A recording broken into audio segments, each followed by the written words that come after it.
High বন্ধুরা, আজকে চলে এসেছি আবার একটা নতুন ব্লগ নিয়ে। তোমরা নিশ্চয়ই থাম্বনেল দেখে বুঝেই গেছো আজকের ব্লগটা কি নিয়ে। জামাই ষষ্ঠী নিয়ে।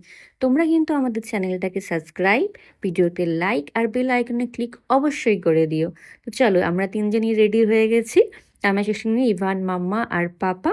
তো এটা আমাদের বিয়ের পর 6 নম্বর জামাই ষষ্ঠী, কিন্তু আমাদের সামার ভ্যাকেশনের মধ্যে মা জামাই ষষ্ঠীটা করে দিয়েছিল, কারণ তারপরে আমাদের স্কুল খুলে যাবে, তো আমাদের চলে যাওয়ার পালা। তো তার জন্য জামাই ষষ্ঠীর 2 দিন আগেই আমাদের জামাই ষষ্ঠী হয়ে গিয়েছিল। এবার আমরা চলে এসেছি আমার বাবার বাড়ি। তো আমার শ্বশুর বাড়ি থেকে বাবার বাড়ির ডিস্টেন্স কতটা বা আসতে কতক্ষণ সময় লাগে, সেই সিক্রেটটা তোমাদের সাথে পরে শেয়ার করব। তো আমাদের সাথে থেকো।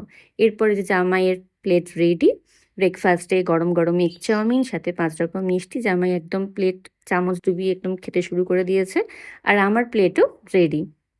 তো যেহেতু আমাদের এটা 2 দিন আগেই জামা ষষ্ঠী হয়ে গেছিলো, ওই জন্য মা এদিন পুজো বা আশীর্বাদ পর্ব এটা করতে পারিনি, তো পরে আমাদের নামে পুজো দিয়ে দিয়েছিল। তো আমিও এরপর গরম গরম এগ চাউমিন খেয়ে নিয়েছিলাম। আর এই যে এবারে দেখাবো তোমাদের বাইরেটা। এই যে পেছনে যে বাড়িটা দেখতে পাচ্ছ তোমরা, ওটা তোমরা দেখে রাখো, এই সিক্রেটটা তোমাদের সাথে পরে শেয়ার করব। আর এই যে চারিদিকে গাছপালা দেখছো, যেমন এই যে আম গাছ আছে দুটো, কলা গাছ, নারকেল গাছ, তো এই অনেক রকম গাছপালা রয়েছে বাইরেতে। এরপর চলে এসেছি রান্নাঘরে, ইভানের জন্য খিচুড়ি বসাবো। ঘিয়ে তেজপাতা জিরে ফোড়ন দিয়ে দিয়েছি, গোবিন্দভোগ চাল, মসুর ডাল আর মুগ ডাল মিশিয়ে ওর জন্য খিচুড়ি হবে, সবজিও আছে। যে খিচুড়ি বানিয়ে ফেলেছি, আর মায়ের হাতের আজকে অনেক রকমের রান্না খাবো, তো মাও রান্না শুরু করে দিয়েছে। পুঁই শাক আর ইলিশ মাছের মাথা দিয়ে কুমড়ো দিয়ে একটা চচ্চড়ি মা বানাবে। আর ইভানের জন্য তার ফেভারিট ফ্রেঞ্চ ফ্রাইয়ের আয়োজন করে ফেলেছে। 5 রকম ভাজার মধ্যে কিছু ভাজা মায়ের কমপ্লিট হয়ে গেছে। উফ, মায়ের হাতের ঝরঝরে বাসন্তী পোলাও, মানে এর স্বাদ অতুলনীয়। এরকম ঝরঝরে আমি কতবার ট্রাই করেছি কিন্তু হয়নি, আর এই স্বাদ গন্ধ দারুণ। চচ্চড়ি রান্না চলছে, এর মধ্যে যে ইভান ঘুমু ঘুমু করছে। ইলিশ মাছের ভাপার জন্য মা মাছটাকে রেডি করে নিচ্ছিল, দই পোস্ত সর্ষে দিয়ে বাটনাটা রেডি করে নিয়ে ম্যারিনেট করে নিচ্ছিল। আর তখন তো তোমরা দেখলে আমার হাতে জিনিসগুলো ছিল, আমি দেখাতে পারিনি, ওই জন্য মা বাবা ঠাকুমা সবার দাদু সবার জন্য যেগুলো নিয়ে এসেছিলাম সেগুলো হচ্ছে 2 রকম মিষ্টি, আইসক্রিম, কোল্ড ড্রিঙ্কস। মাটনও রেডি হয়ে গেছে, ম্যারিনেট করা। তো মাংসটা আমি রান্না করব, কারণ মা তো মাটন চিকেন কিছু খায় না। তো তো মা দারুণ রান্না করে দেয়, না চেখে খুব সুন্দরভাবে রান্না করে দেয়। কিন্তু বিয়ের পর থেকে যেহেতু আমি মাংসটা রান্না করি, ওই জন্য মা বললো আমাকে রান্না করতে, তাই আমি রান্নাটা করছি।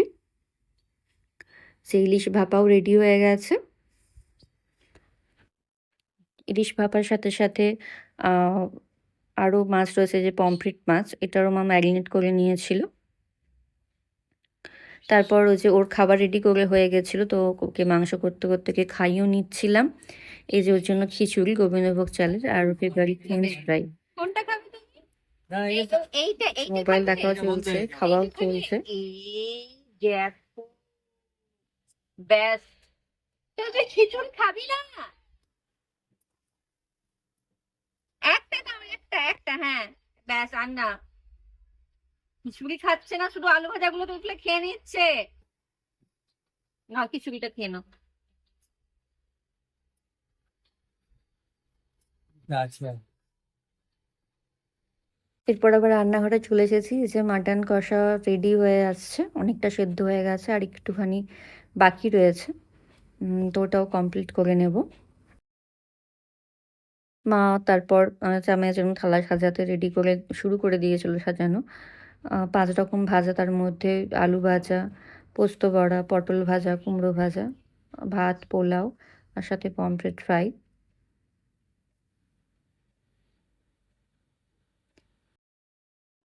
এই যে আমিও মাটনটা রেডি করে ফেলেছি।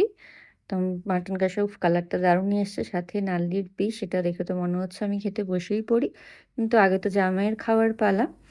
তো এই যে ওর থালা সাজানো একদম সম্ভাজন কমপ্লিট। হ্যাঁ, ওর জন্য মা যেগুলো করেছিল, পোলাও, 5 রকম ভাজা, এই যে পুঁই শাক দিয়ে মাছের মাথা দিয়ে চচ্চড়ি, ইলিশ ভাপা, মাটন কষা, স্যালাড ছিল, আর ওর ফেভারিট আম আর আইসক্রিম। তো আমাদের দুপুরের খাওয়া দাওয়াটা বেশ ভালোই হয়েছিল। তারপর কিছুক্ষণ রেস্ট নিয়েছিলাম। রেস্ট নিয়ে সন্ধ্যাবেলার দিকে আমরা একটু বেরিয়েছিলাম ইভানকে নিয়ে। যে ওর 1 বছর যেহেতু হয়ে গিয়েছিল, 1 বছরের পর একটা ভ্যাকসিন থাকে, তো সেটা দেওয়ার জন্য আমরা ডাক্তারের কাছে এসেছিলাম। তো এই যে ভ্যাকসিন নিতে যাওয়ার আগে ও যে খেলনাগুলো রয়েছে, গাড়ি চড়ছিল, খেলনা খেলছিল, বিশাল আনন্দ হচ্ছিল ওর। ডাক্তারের চেম্বারের মধ্যে ভিডিওটা যদি তোমাদের সাথে শেয়ার করতে পারতাম, যে ও কি সুন্দর ভ্যাকসিন নিচ্ছিল। অন্যবারে একটু কয়েক সেকেন্ডের জন্য কাঁদে, কিন্তু এবারে রীতিমতো হাসতে হাসতে হাসতে হাসতে গান করতে করতে ভ্যাকসিন নিয়েছে। তো এরপর চলে এসেছি যে রাতের ডিনারে। এখানে নরম তুলতুলে রুটি আর মাটন কষা ছিল। তো চলো বন্ধুরা, আজ এই পর্যন্তই, টাটা।